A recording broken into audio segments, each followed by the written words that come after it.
This is Swarfcast. I'm Noah Graff. I am very honored to be at PMTS 2025 with Mike Pelham, who serendipitously I encountered at the bar eating breakfast yesterday. Not drinking, just eating. Not drinking, just eating. And turned out he knew me. I didn't know him. That's correct. He's a fan of the podcast, and he has his own booth at the show. And I'm going to let him introduce himself. Welcome and thank you. So my name is Mike Pelham, as Noah has said before, and we are a fourth-generation metalworking lubricant manufacturers. We make machining and grinding coolants, industrial lubricants. You look more comfortable than me out here. You're made for this thing.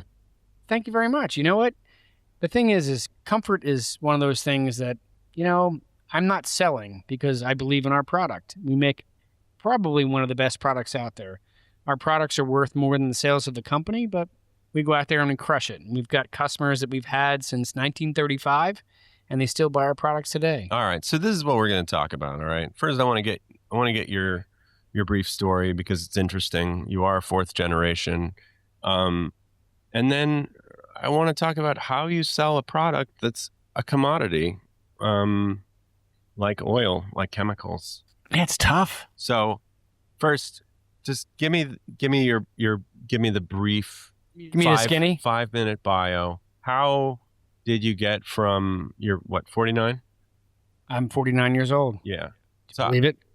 So how is it that you are here at PMTS 2025?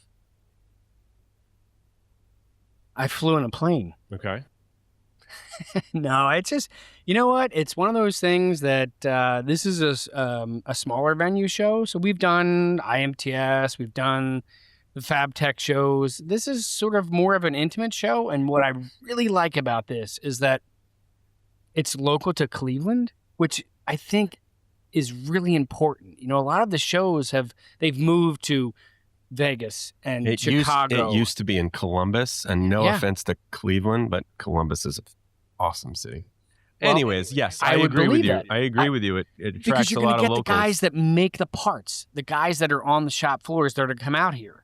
Because they can come out, they can cut out of work early, they come out and they say, hey, I'm having a problem. And that's when you talk to them. It's like, you know what? They're the ones you want to see. You don't want to be in Las Vegas. Who's going to Las Vegas? Are you going to send your plant manager to Las Vegas? No. That's a really good point. It's a really good point. But this show, you get the people, you get the students, you get the people who are excited about it, the people that, you know what, I'm having a problem. My coolant stinks, or I can't make this part. I'm machining molybdenum. Like, I like the students, and it's important for them to be here, and it's important holistically. However, students don't buy used machines. But they are our future. I mean, you have to invest in the future. And why not put some time into them? Like, hey, you know what? You're going to be, like, you're at a community college. I can't tell you the number of shops I walk into, and somebody's like, we don't want to buy your coolant, but if you have a CNC machinist, let us know. Yeah. Okay. Well, thanks. It's a day past Liberation Day. Yeah. And so now, since we're going to be making everything in America, we need even more people to learn how to use the machines. Mike, just give us the skinny. How you are fourth generation. How did you get into the business? Did you always want to be in the business? As a kid, I remember walking through the plant down in Philadelphia, where it's been since the early 1900s. And I can remember my dad and my grandfather saying, oh, someday you could work here. And then family dynamics kind of played a role into it. And I didn't. I actually worked for the Vanguard Group, and I went into accounting and did venture capital. And then families broke apart, and I came into it in the early 2000s, and here I am 25 years later, and I can't imagine myself doing it any differently. I love it. I love our customers. I love the people that we work with are very passionate, and it's something you believe in. Okay, so growing up, you knew that your family business was chemicals. Correct. I mean, did you really know what that meant? when you were a kid? Not really, no. But my father was always, a funny story. I got married in 2001, and I was talking to my dad on the way home, and he said, "Mike, I gotta go." I said, "Okay." He calls me back and he says, "I found a Lawn Boy lawnmower. Teresa, who is my wife now, it was it was a zinc die-cast body, so it was super light." And he's like, "I got it out of the trash. I'm going to set it up for Teresa. She can push that lawnmower in the yard." And so I learned mechanics from my dad because that was his thing. And I said, "Okay, Dad." So we got a lawnmower. It was our wedding gift. It was a Lawn Boy lawnmower. It was a zinc die-cast body that probably weighed about 20 pounds. But my wife, who still is about 125 pounds, You say it was could push that. our wedding gift, like that was That was his wedding gift to us. Yeah, it was a Lawn Boy lawnmower out of the trash. I think my parents' wedding gift was just putting on the wedding. Well, to each his own, right? Okay, so you ended up in the family business. Correct. You're hardcore. What kind of chemicals do you sell? Well, Give us a little context here. okay. So here's something that we love to do. So there's this piece of equipment. It's called a Phalanx pin and V block, right? And so what it is it's a piece of instrumentation that's in the laboratory, and it mimics machining. So you take a stainless steel pin and it rotates, and you have two V blocks that compress against it. You immerse it in a lubricant, and you measure torque. So the lower the torque, the better the lubricant. And so you can evaluate competitors' products. So let's just say somebody says, "You know what? I'm in the medical industry. I do not want to use a chlorinated paraffin anymore." So we say, "Listen, send us your existing lubricant. We're going to run this test, and we're going to immerse this pin and V block, and we're going to apply torque until one of two things happens. It either welds to itself because the heat and pressure is so extreme, or it snaps the pin." And then you use our alternate technologies. Might be a chlorine replacement technology or something more modern. And we give them the same data, and we say, "Listen, the product you're using made it to 100 foot-pounds of torque," just for example. Obviously, it could go much more. "And our product made it to 125 foot-pounds of torque." So what that does is it gives the customer confidence that I'm not just a salesman saying, "Hey, use our oil, it's better." It's like, we used a metric. We used a piece of laboratory equipment. We tested it. And we proved it out for you. And not only are we replacing chlorine, which is a marine pollutant, we're giving you something that's more modernized, better for the environment, better for our kids. Are the other ones using metrics too to try to? I don't know, to be honest with you. Most of the people that we've spoken to sort of give you that, that's interesting. I've never heard of that before. Interesting, because I would think other people would try to do the same thing. You would think. But one of the things is, like, our industry is shrinking, much like the industry as a whole. The chemical industry. Yeah. I mean, a lot of it are like they're being bought by venture capital, and venture capitalists, I was in that. I started out of that, ironically. They're not really out for the best interest of the consumer. No. They're there to maximize profits, turn around and resell the company. For us, it's like, I want to know Frank Mazon from Hobb Industries. I want to know Chuck Cederberg from Larson Tool and Stamping. I want to know Charles Smith from LK Manufacturing. These are the guys that I have relationships with, and when I make them a promise, it's important to follow through. Mm-hmm. What happens if the oil just isn't, or the chemical just isn't working? Then we make it right. We figure out how to make it right. You know what I mean? So you have a whole bunch of chemists? We do. Mm-hmm. Yeah. Well, and do you know much about chemistry? I was an accounting major in college, and actually the only reason I passed chemistry is because I rowed in high school for crew, and my crew coach gave me a C.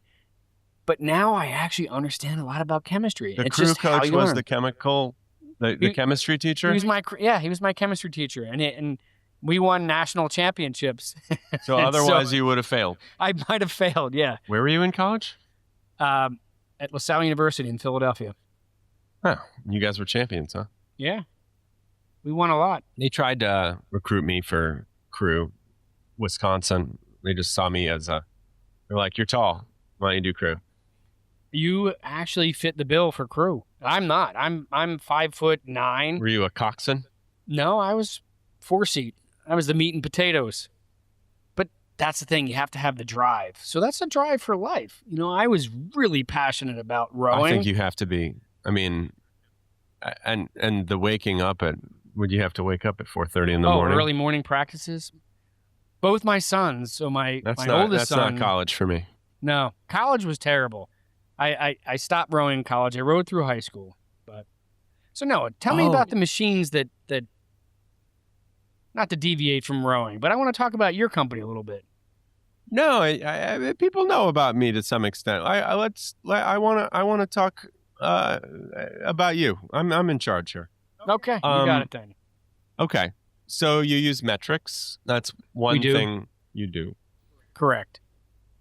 Laboratory instrumentation. It proves it out. It makes them so that your customer doesn't feel like they're the guinea pig. That's the thing. And I think it's really important is to come in with confidence, knowing that you can come in like, listen, I want to help you do this. We've had customers like, I'm machining molybdenum. I don't know what to do. Okay, we're going to help you.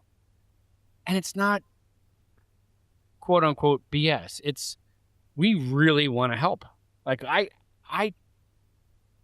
go home at night thinking about the customers having an issue, or if we've done something wrong, I take that personally. Wow. It's a terrible feeling. You don't want to be that way because you want to have I want to leave this earth being like, you know what? Nobody can say anything bad about me. Now, I'm sure there's somebody that's going to say something bad. No, that's great. That's something that I try to be mindful of as selling used equipment because it's so easy to just go, that guy's going to pay me more than I bought it for. Boom. But you have to think about, what it's going to be doing. You don't want to sell a piece of trash. You don't want to. It's your name on it. That's your stamp. I mean, you're third generation. It's our reputation. Yeah. That's how I knew about you. And we literally sat next to each other and I heard Graf Pinker and I'm like, wait, your name's not Noah, is it? And you're like, yes, it is. I'm like, you got to be kidding me. In the flesh. Yes. That's cool. It's way cool because usually people... You have credibility. And usually people are just talking about my dad. It's... Yeah. How is he, whatever. But now I guess I'm getting a little bit more of my identity with the... Yeah. Well, and that's kind of like, you're coming out of your shell. You're making your own stamp. Your dad would have... If you asked your dad what a podcast was 20 years ago, which wasn't even invented, what would he say? Well, interestingly, I'd say maybe 2016, my dad was like, why don't you start a podcast? Really? And I was like, he didn't really know much about it, but all I had listened to was like NPR podcasts that were really well produced and I was like, I don't have time to do that. I can't do that. And then I started listening to like just more interview like podcasts and I went, oh, I could do that. And then in 2018, I thought I was late to the party, but I guess it was maybe only about the second or third inning of podcasting. If only I had listened to him back in 2015, 2016. Well, our industry is a little bit behind too on some of the things. Well, whatever. I say what if a lot. Okay, so if you could go back and, you could choose you got to some crossroads in your life and you could have gone another way. I mean, what do you think might have happened? I mean, I'm guessing that you're just really happy and you wouldn't trade what happened for anything. Yeah, so I still, I think about that quite often actually, is like how I would have changed my life. But I grew up with boats and I used to race sailboats and there was always some degree of a mechanical aspect, and I'm just very passionate about that. I think it's About boats. about boats, about like the mechanics of how things operate. I mean, I have a 16-year-old son, and he basically rebuilt a Predator engine using ARC connecting rods and his own piston, and he's using a micrometer and a feeler gauge. And I'm like, you know what, Ryan? Like that's amazing that you're doing that at not well, he'll be 16 in July, but so many kids are on video games, and he's there like, and he built the engine, and we fired it up last weekend, and it sounded awesome. I mean, it's a straight pipe exhaust, and he's going to put it on a go-kart. Could you do that? No, I don't think I could do that. I would have. So he watched YouTube videos. He looked up online. Yeah. But he did it, and he absolutely crushed it. And I think that he's got that now. I'm like, wow, he's gonna come into this business because he's gonna relate to all of the people that we're trying to sell to, like ARC down in Atlanta, Georgia, or they're making the connecting rods. They're beautiful, machined. And he's like, look at this billet flywheel, Dad. It's machined. And I'm like, Ryan, that's made here in the United States. It's machined with coolants. We don't have them as a customer yet. I said, but that could be your job. But it's a brightly polished billet. And he's like, oh, Dad, what's amazing is, and this was all on his own volition. He did this all on his own. He's like, they make cast flywheels, but the problem is they spin too high of an RPM, and actually the fins can break. And then they have videos where the fin from the flywheel goes into somebody's back. He's like, this is from a billet. I'm like, how many 16-year-olds know what a billet is? They machine it out of a billet of aluminum, and it's a work of art. Does he say that he wants to go into the business? He does, but he's 16. I kind of honestly... And you have an older son, too. I do. My older son's at Duquesne University in Pittsburgh. Love Duquesne. And I mean, they say they want to come into the business. Both of them do. Yes. But my thing is you have to go out and do your own, go out and work for a few years and just experience, and then decide. What if they just said, we're ready? I think I'd be ready too. Yeah. Because I feel like I've given them a lot of different experiences through the things that we've go-karts and four-wheelers and boats and all the things that I've tried to teach them that they would understand the industry. I don't want to screw it up. Mm-hmm. So what do you do for marketing? I mean, so you've talked about the metrics. Yeah. You do social media or videos or... We do. We have LinkedIn. We have Instagram. But, this industry is tough. It's really... One of the things is, like, people don't like change. They look at, like, well, you're just another coolant manufacturer. It's like, well... Well, is that a good thing, then, if you have these long-term customers and then they don't want to change to somebody else? Absolutely. Right. So what we rely on is somebody's having a problem, or company goes out of business, or they can't get a product because of supply chain issues. Right. So it sounds like getting a new client is tough. It can be very tough. Yeah.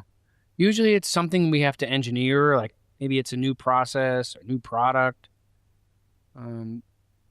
which is we love doing. Well, if somebody's starting a shop and they need, so you got vegetable oil, you got, this is coolant, or this is, yeah. So, and you have a whole bunch of cool colored chemicals over there. I see. We do have a bunch of cool colored chemicals. So here's a perfect example of how we fit. And this is one of the reasons why we're still sustainable. Let's say you have an oil filter. Everybody knows what an oil filter is, right? Mm-hmm. Oil filter in your car. So that oil filter starts out as a flat piece of metal. So it goes into a press, and a press has to form it. We make the forming lubricant that can form that oil filter. And then the press needs hydraulic oils or whey lubricants, we make those. Then it goes from there, and they need to machine and tap the inside threads that screws onto the engine block. We make the coolants that do that. Then they have to take that oil filter and have to clean it. So they got to send it through a spray washer. We make the spray washer that cleans it. Nice. Then they have to put a coating on it. So maybe I'm dating myself, but if you remember cars from the 1980s when they had like the big paint used to peel off, well, that was before what they call pre-treatment. So pre-treatment is a chemistry that reacts with the metal and allows the paint to bond to it. We make that. Then you have to put a rust preventive on it to ship it to wherever it's going to go for its painting or assembly. And then somebody has to clean the floors. Well, we make the floor cleaner. So really, from start to finish, we have the entire product line that we can support a plant. And a lot of those chemistries are all integrated.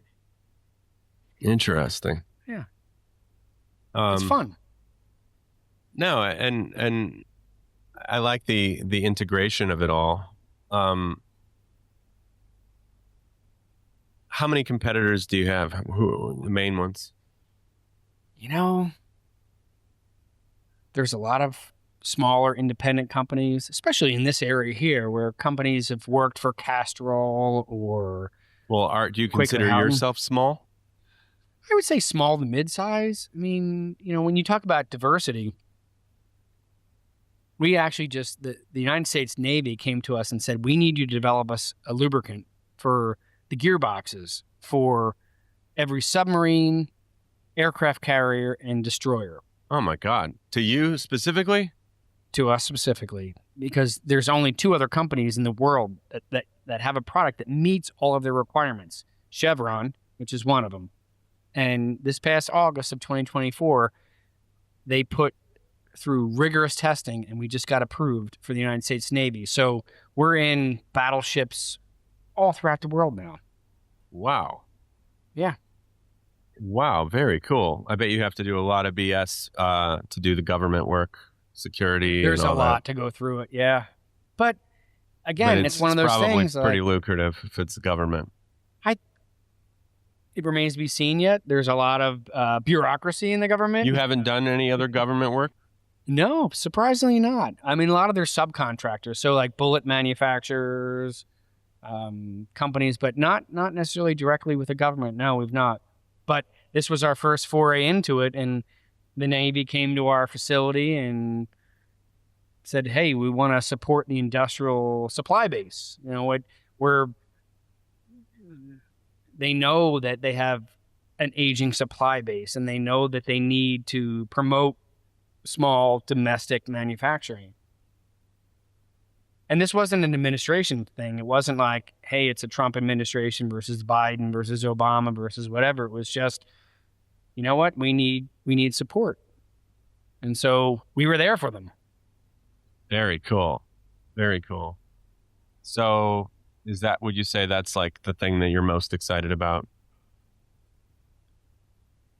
I don't know if it's most exciting. I think, it's interesting. These shows in general, you come out here and you yourself said it, it kind of revitalizes you to be out here and talk to people. Yeah.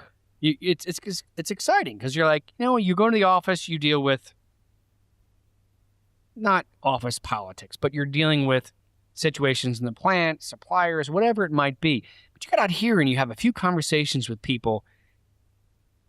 It's exciting. Yeah. It's like it gives you that new life of like, you know what? I like manufacturing. Yeah. Manufacturing is cool. Yeah. And not everybody can sit behind a computer. Not everybody can work for Amazon. We have to make parts. And as a country, we make a lot of really cool stuff. And you have to always look at it from a different lens. I mean, everything you touch, you push a door and it's like, well, that push bar was roll formed by somebody here or overseas. Who knows it? The hinges, the screws, the parts, all the little components. I mean, everything that makes the world tick, we're involved with. And that's really something special. Right. But you have a product that's sort of invisible. It's like the blood going through the veins of the machine. Absolutely. Yeah. And that's okay with you. It is, because if we're part of the process, I think that's pretty cool. Yeah. What's the thing that you're, just some challenge that's getting at you right now? I'm a little apprehensive about the tariffs, to be honest with you. I'm apprehensive about everything with this joker. But anyways, don't even make me think about it. Go on. Yeah, I mean, that's tough, because ultimately the consumers are the ones that are going to pay for it. And that's a little frustrating, is like and there's things that you can't get from the United States that maybe we get from our neighbors in Canada. Yeah. Like certain things like canola oil goes into every restaurant out there uses canola oil. Well, Canada is one of the largest producers of canola oil. And so... Well, we're going to make our own canola oil, and it's going to be even better. Right. 4 years from now. 4 years from now. And that's the hard part, is that when you regulate with those policy, it's like, well, if companies are going to make that investment, that's a plant, Hyundai just finished a plant that they started building in 2019 down in Georgia. So that's 6 years. And it's great. It's going to be, they're going to make the vehicles here domestically. They're going to assemble them. And that's a fantastic investment. But investment takes time, and it's not something that you can just, throw a tax on and do it. So, yeah. So I'm like, what worries me is just, our image to everybody else. I think, I mean, Germany is an amazing, like Germany and France and the United Kingdom. I mean, these are all countries that we've partnered with for years. And I think it's important to have. And we're alienating them. Long-standing relationships with them. I think that's really, I don't think we should alienate them. I think we can work with them. So yeah, that bothers me a little bit. Me too. Give me, as we wind down a little bit, what's something in the last few days that you learned that you thought was specifically significant? Seems like you're always curious. You're always learning. You know what? Is exactly it. In years past, we would work a trade show, and we knew when the students were coming in, and we would put all the swag away because they knew they were just coming out for it. And I said to myself, you know what? Don't do that. Give them the swag, but talk to them. Bring them in and ask them. Because I talked to a few of our existing customers, and they said, we're in Defiance, Ohio, and the starting salary for a CNC machinist is $42 an hour. And I told a few of the kids that, and the look on their face was... The starting salary. $42 an hour? That's $85,000 a year. That's a really good set. You can make a good living. Just if starting out with that, yeah. Yeah. And they're giving incentives because a lot of these kids don't realize, hey, you know what? Standing in front of a CNC machine for 8 hours a day is not the easiest thing to do. But if you're making $85,000 a year and then you get benefits and you could be at a company for 25 years, that's good. So my thing was talk to these kids, educate them. You know what? You don't have to buy our coolant, but get into CNC machining because you can make a good living. You can support yourself. You can support your family. And that's really important. Yeah. And the looks on their faces were like, wow. Absolutely. I don't think, my impression is people just don't pay enough to, they could pay more, but they don't pay enough to attract people to make it look interesting. You know what? Because people want to put money in their pockets, but I'll tell you what. So we have... And I know a lot of good people out there. Yeah. And I go, really? You pay people $15 an hour? And I'm like, well, why would you how are you going to attract people? Our turnover in our plant is very low. In fact, we've had, our accounting firm that does our books is like, you have one of the lowest turnover rates. Why is that? I said, because we have profit sharing, 401k match, we pay our health benefits, and all our guys are making in the high 20s. And they're $20 per hour. Yeah. 28, 29, they get overtime. They have to be able to make money. You have to live. I mean, you go to the grocery store now. How much you're going to buy chicken and some vegetables and fruit? It's easily a couple $100 in food. You take care of your employees, they take care of you. They'll stay there. That's really important. Yeah. And so to your point, going back to what you originally asked me is that I believe that, it's kind of the cheesy Whitney Houston, the children are our future. They are. Yeah. They are where you need to educate them. You need to get them excited and be like, look, if you want, like, manufacturing in the United States is going to be here. Get involved. Nice. And what's something really important, serendipitous, either in the recent or just in your life that it's just you go, wow, damn. Besides running into me at the bar. At breakfast. My favorite quote is from a band that I'm a big fan of, which is Dave Matthews. All right. If you give, you begin to live. Oh, wow. Fantastic. Well, I really, I'm